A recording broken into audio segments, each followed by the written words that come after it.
हाँ, तो शुरू करें सब लोग।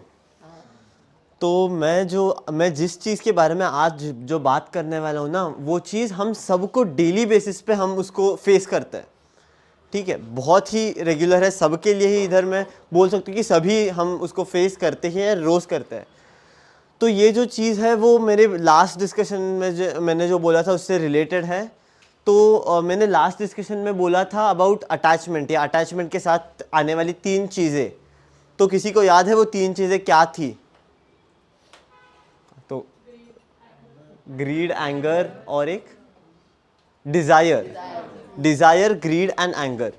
तो इन 3 में से हम एक पॉइंट पे आज मतलब एक पॉइंट को ज़रा अच्छे से देखेंगे, एंड दैट इज़ एंगर वाला पॉइंट।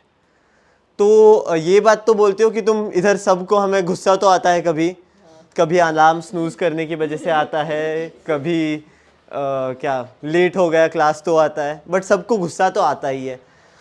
तो अब अगर मैं तुम्हें पूछूं कि गुस्सा क्यों आता है, लाइक जनरली इंडिविजुअल के लिए रीज़न तो हर बार अलग होंगे, बट अगर हम ऐसे ब्रॉड वे में देखें कि हमें गुस्सा ही क्यों आता है? जब चीज़ें हम जैसे सोचते थे जैसा नहीं। यस, और मतलब यही है। तो हमें मतलब हमें जो सही लगता है, अगर वैसे हमारे सामने चीज़ें नहीं हुई तो हमें गुस्सा आता है। मतलब हम वो दिखाएंगे नहीं दिखाएंगे, depends on the situation, but अंदर तो आ ही जाता है। तो गुस्सा तो अब हमें आ गया है। तो अब गुस्सा हमारे साथ करता क्या है? What does anger do to us? हाँ, स्टेट बिगाड़ता है वो। मतलब कैसे बिगाड़ेगा तुम आप? सीधे सोचने की एबिलिटी नहीं रखता, कुछ भी हाँ, सीधे सोचने की एबिलिटी नहीं रखेगा। तो इसका जवाब ना कृष्ण भगवान में भगवत गीता में देखे रखा है। तो कृष्ण भगवान कहते हैं, क्रोधात क्रोधात भवति सम्मोह, सम्मोहात् स्मृति विभ्रमः, स्मृति भ्रंशात् बुद्धिनाशः, बुद्धिनाशात् प्रणश्यति। अब इसका मतलब क्या है? तो कृष्ण भगवान कहते हैं कि जैसे ही हमें गुस्सा आता है तो पहले क्या होता है, हमारा जो भी थिंकिंग है वो फॉग हो जाता है, ब्रेन फॉग होता है। मतलब देखा है तुमने, हमारा ब्रेन का प्रथम वाला पार्ट थोड़ा जाग उठता है, बौखला जाता है हम, तो ब्रेन फॉग होता है। एंड उसकी वजह से हम मतलब पूरा बौखला जाता है। एंड उसकी वजह से क्या होता है, हमारा उस टाइम पे विट, या उस टाइम पे हमारा जो इंटेलेक्ट नहीं बोल सकते, बट उस टाइम पे विट ही है या कॉमन सेंस है, वो थोड़ा सा हमारा ऑफ बैलेंस हो जाता है। मतलब हम कुछ भी ऐसे भी डिसीजंस ले लेंगे, कुछ भी बोल देंगे, किसी को भी बोल देंगे बिना सोचे। और वो अब भगवान कहते हैं कि अगर वो हम रेगुलर बेसिस पे हमारे साथ होते रहा तो that can lead to a downfall of a person. कि उन्होंने बोला है कि लास्ट लाइन में कि गुस्से की वजह से अगर वो बहुत बार हुआ तो it can lead to a downfall of a person.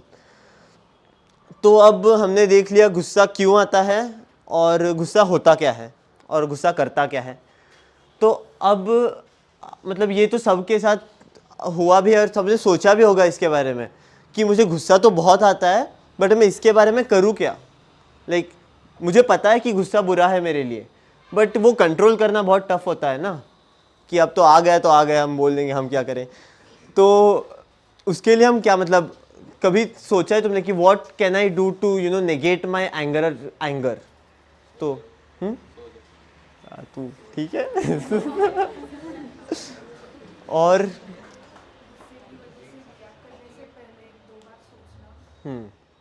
ठीक है, ये भी मतलब पहले सोचो कि हम क्या, मतलब व्हाट आर वी स्पीकिंग और what are we going to speak.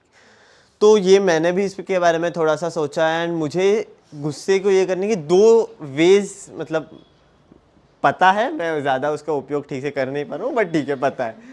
तो फर्स्ट वे इज़ जो मैंने पिछले बार बोला था, अटैचमेंट लेवल पे ही, कि गुस्सा आता क्यों है, क्योंकि हम चीज़ों से अटैच हो जाते हैं। तो मैंने बोला सिंपल है, अटैचमेंट को तोड़ दो। अब प्रॉब्लम क्या है ना, अटैचमेंट को तोड़ने वाला थोड़ा पार्ट मुश्किल होता है। तो इसके लिए मतलब मैंने थोड़ा पढ़ा इसके बारे में, एंड इसके लिए मुझे एक अच्छा वे मिला to reduce our attachment with stuff.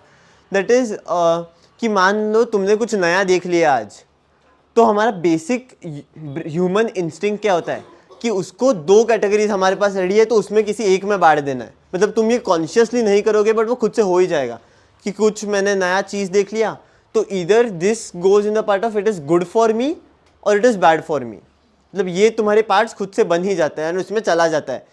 तुम उसको क्या बोलते हो, वो इंस्टिंक्ट, हाँ, तो इंस्टिंक्ट वाले इसके। तो इसे होता क्या है ना, तुम एक बार उसको कैटेगराइज कर दोगे तो तुम उस पर एक्टिवली नहीं सोचा तो भी तुम्हारा जो पैसिव ब्रेन है वो उस पर सोचना चालू कर देगा, क्या उसके बारे में सोचता रहेगा। एंड अगर उसके बाद जैसे अगर वो जो भी हम उस चीज़ के बारे में हमारा कुछ आइडिया था कि ये ऐसा होना चाहिए, अगर वैसा नहीं हुआ तो बाद में हमें गुस्सा आएगा। तो ऐसे हमें शायद करके ट्राई करना पड़ेगा कि अगर हमने कोई नई चीज़ देखी तो उसके हम फोर्स करेंगे अपने ब्रेन को कि 5 सेकंड उसके बारे में कुछ नहीं सोचना है। बाद में क्योंकि वो अब करना ही है तो बाद में तुम चाहिए तो उसको जो डिफरेंशिएट करना है कर लो, बट एक बार देखने के बाद स्टार्टिंग में तो पहले 5 सेकंड, बाद में टाइम बढ़ाते जाना, but first 5 seconds you are not going to think about it. इससे क्या होगा, धीरे धीरे से तुम्हें थोड़ा थोड़ा सा ऐसे प्रैक्टिस आ जाएगा एंड बाद में you can increase that time. तो ये हो गया अटैचमेंट लेवल पे। अब दूसरा है, मान लो तुम्हें पता है कि तुम्हें किसी सिचुएशन में गुस्सा आने वाला है, अब थोड़े पता है कि ये अगर मैं सिचुएशन आ जाएगा तो मुझे गुस्सा बहुत आ जाएगा इस टाइम पे। तो वैसे सिचुएशंस मतलब अगर आ रहे हैं ना, या तुम्हें पता है कि इसने मुझे कोई, तुम ऐसे घूम रहे हो रास्ते पे और तुम्हारे किसी दुश्मन ने आके तुम्हें कुछ बोल दिया अनाप शनाप, तो तुम पीटने पटने जाओगे। तो इससे क्या है, तुम्हें पता है कि तुम्हें गुस्सा आने वाला है, तुम रेडी हो उसको मारने जाने, तो तब क्या करो ना, तब एक वे है तुम गुस्से को थोड़ा कम कर सकते हो, that is related to the fact that तुम्हारा जो फिजिकल स्टेट है एंड जो तुम्हारा मेंटल स्टेट है वो बहुत ही इंटरलिंक्ड है। वो बहुत मतलब तुम्हारा अगर फिजिकल स्टेट हिल गया तो तुम्हारा मेंटल हिल जाएगा। जैसे अब मान लो तुम्हारा थोड़ा मेंटल स्टेट ठीक नहीं है तो तुम बीमार ज़्यादा पड़ने लगोगे, मतलब एग्जाम्पल है इसका। तो वैसे ही तुम क्या करो, अब तुम्हें पता है जब तुम्हें गुस्सा आता है तब हमारा क्या होता है, ब्रीदिंग बहुत तेज हो जाता है, वी बिकम हाइपर एक्टिव, चीज़ें फेंकने लगेंगे, मारेंगे किसी को जाके। तो अब हम क्या कर सकते हैं ना, इसको थोड़ा कम करने के लिए, we can force our physical state in a calm mode. मतलब तुम क्या करोगे, तुम्हें पता है गुस्सा आना है, तुम बैठोगे एक जगह पे एंड पूरा डीप ब्रीदिंग, जो भी तुम्हारा हाइपर एक्टिवनेस है उसे थोड़ा कंटेन करोगे। मतलब इससे क्या हो जाएगा तुम्हारा, मतलब क्योंकि तुमने अपना mental physical side of things थोड़ा सा स्लो डाउन किया है, तुम्हारा मेंटल साइड ऑफ थिंग्स भी खुद से ही थोड़ा थोड़ा कम होते जाएगा। एंड बाद में तुम खुद से ही सोचोगे कि भाई ये मैं करने वाला था एंड ये करने से मेरे को तो उतना भला हो नहीं रहा है। तो चांसेस, मतलब बहुत ज़्यादा चांसेस है कि तुम वो करना बंद करोगे। मतलब थोड़े बार नहीं होगा वो, बट ठीक है, most of the times you can control it. तो यही था, और मतलब मुझे ये थोड़ा अच्छा से हेल्प किया है अब थोड़े रिसेंट टाइम में। तुम भी अगर है तुम्हें गुस्से का बहुत ज़्यादा प्रॉब्लम तो ट्राई करके देख सकते हो। Thank you.